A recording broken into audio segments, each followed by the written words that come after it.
Social media కూడా పనికొస్తుందని చెప్పి నాకు మొన్నే తెలిసింది. ఎంత దారుణమైన ట్రోలింగ్ చేశారంటే నన్ను, నా కుటుంబాన్ని, నాతో పాటు ఉన్న వాళ్ళని.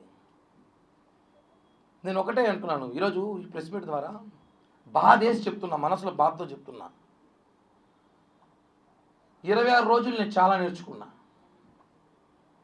దయచేసి ఇంకెవరైనా జీవితంలో రాజకీయాలు చేయాలన్నా, వేరే వ్యాపారాలు చేయాలన్నా పక్కన వాళ్ళకి చెప్పకండి, అస్సలు నమ్మకండి. అందుకే నా పక్కన ఎవరు పెట్టుకోవాలి. ఈరోజు ఒకడే వచ్చా. నమ్మకండి, చెప్పకండి, తప్పు. ఎందుకంటే 26 రోజులు నేను చాలా తెలుసుకున్నా.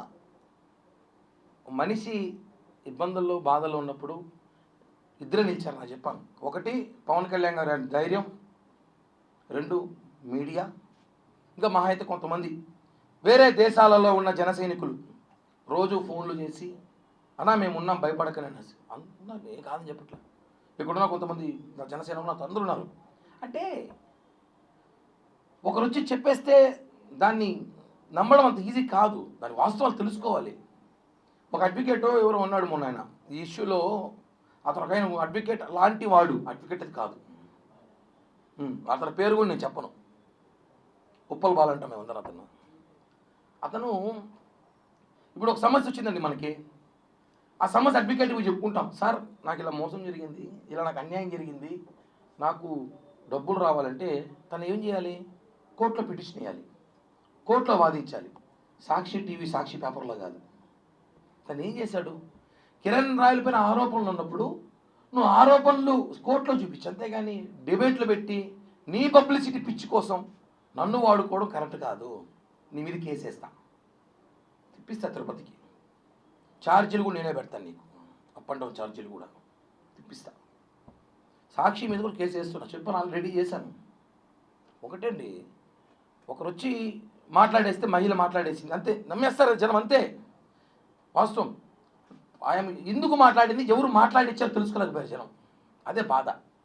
ఆ మాటల్లో మాట్లాడే మాటలు నన్ను నిజంగా చెప్తున్నా, మొండి నా కొడుకు ఏమంటాను కానీ నిలబడ్డా. ఇంకోడైతే నా ప్లేస్ చచ్చిపోయింటాడు. కుటుంబం మొత్తం ఆత్మహత్య చచ్చిపోయింటుంది ఈరోజు. నేను చాలా గట్టిగా నిలబడ్డా, మీకు తెలీదు. కేవలం ఈ రోజు కోసమే నా క్లీన్ చిట్తో నేను బయటికి రావాలని చెప్పి నిలబడ్డా. సమయం పట్టింది, ఎక్కువ రోజులు పట్టలేదు. తప్పులు ప్రపంచంలో కిరణ్ రాయలు తప్ప ఇంకెవడో తప్పు చేసాడు లేడయ్యా. నా గురించే దేశం అంతా మాట్లాడుకుంది. కరెక్ట్ కాదండి. వాస్తవాలు తెలుసుకోండి, ఏం జరుగుతూ ఉందో ఏంటో. ఆవేశంలో ఆవిడ కూడా నా మీద చాలా మాట్లాడింది, నేను కూడా చాలా మాట్లాడా. అవన్నీ ఒక స్టాండర్డ్ కూర్చొని పోతా ఉంటాయి. కోపంలో రకరకాల మాట్లాడుతుంటారు, అవన్నీ కామన్. అవి ఆర్థిక లావాదేవీలు గతం నుంచి ఎన్నోదో చెప్పా, దాని మీద రాజకీయం చేయొద్దనేసి. బాధాకరం వేస్తుందన్న. కంట్రోల్లో ఉన్నాను, లేకపోతే చెరువు అయిపోయేది కన్నీళ్ళతో. చాలా కంట్రోల్గా ఉన్నా, చాలా కంట్రోల్గా ఉన్నా.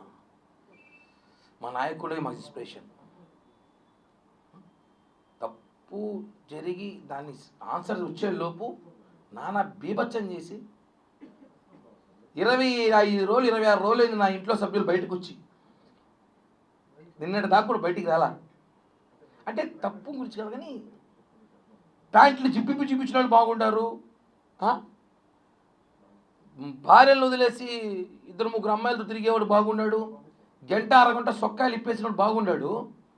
అసలు వీడియో ఒరిజినలా కాదా అనేసి ఆ అమ్మాయి చెప్తా ఉంది. ఆ వీడియోలో ఏముందో లేదో మీరు చూసారు, ఏం చేయాలి దానికి పెద్ద బీభత్సం చేసి.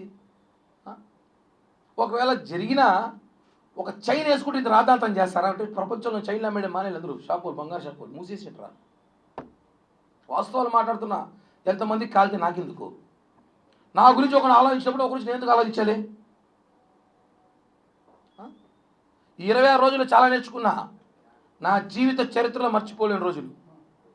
ఎందుకంటే అంటే 6వ తేదీ నేను జగన్మోహన్ రెడ్డి తిడితే 7వ తేదీ సాయంత్రం నాకు ఫోన్ వచ్చింది. ఒక వ్యక్తి, నా అత్యంత సన్నిహితుడు, ఆ అమ్మాయి ఏదో సూసైడ్ అటెంప్ట్ చేసి నీ పేరు రాస్తుందంట చూడు అన్నాడు. 8వ తేదీ జరిగింది. అంటే నాకన్నా ముందు నా చుట్టుపక్కల తెలిసిపోతుంది ఏం జరుగుతుందో.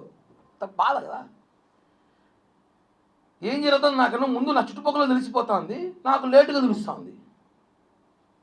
అంటే బాధితుడు నేనా మీరా? అంటే అర్థం చేసుకోండి ఏం జరుగుతుందో. కరెక్ట్ కాదు ఇవన్నీ. ఒక మనిషి ఎదుగుతా ఉంటే నేను ఎవరు డబ్బులు కొట్టేసి ఎదగల. నా ఉన్న స్థాయిలో నేను అమ్ముకోను, అడుక్కోను, అప్పులు చేసో నా స్థాయికి మించి నేను ఎదుగుతున్నా. ఏం రాజకీయం సామాన్యుడు రాజకీయం చేయకూడదు? ఏమంటే ఎవడు కిల్లి కొట్టామేవాడు బీడాలమ్మేవాడు రాజకీయం చేయకూడదు అంటే మోడీ యాడ్ నుంచి వచ్చాడయ్యా? ఎన్టీ రామారావు యాడ్ నుంచి వచ్చాడు? అందరూ పుట్టగానే ఎమ్మెల్యే ఎంపీ కొడుకులో పుట్టినారా? కడుపులోనే లేదు కదా. ఒక సామాన్యుడు రాజకీయం చేస్తారా? తిరుపతిలో మార్పు తీసుకొద్దాం, యువతకు మంచి భవిష్యత్తు కల్పిద్దామని ప్రయత్నిస్తే వాడిని ఇంత తొక్కడానికి ప్రయత్నించారు. దేవుడు ఉన్నాడు కాబట్టే, ఈరోజు వాస్తవం ఉంది కాబట్టే ఇక్కడ కూర్చొని ప్రెస్ మీట్లో మాట్లాడుతున్నా. లేకపోయింటే ఈ పార్టీకి నా కర్మక్రియలు కూడా అయిపోయేది. నా ప్లేస్లో ఇంకోటి ఉంటే ఖచ్చితంగా చెప్తున్నా, నేను కూడా అంత మానసిక క్షోభ అనుభవించాను, చాలా బాధపడ్డా. కాబట్టే చెప్తున్నా, మీ అందరికీ ప్రతి ఒక్కరికి పేరు పేరున మీడియా ప్రతినిధికి, పేపర్ ప్రింటింగ్ ప్రెస్ ప్రతి ఒక్కరికి పాదాభివందనాలు తెలియజేస్తున్నా.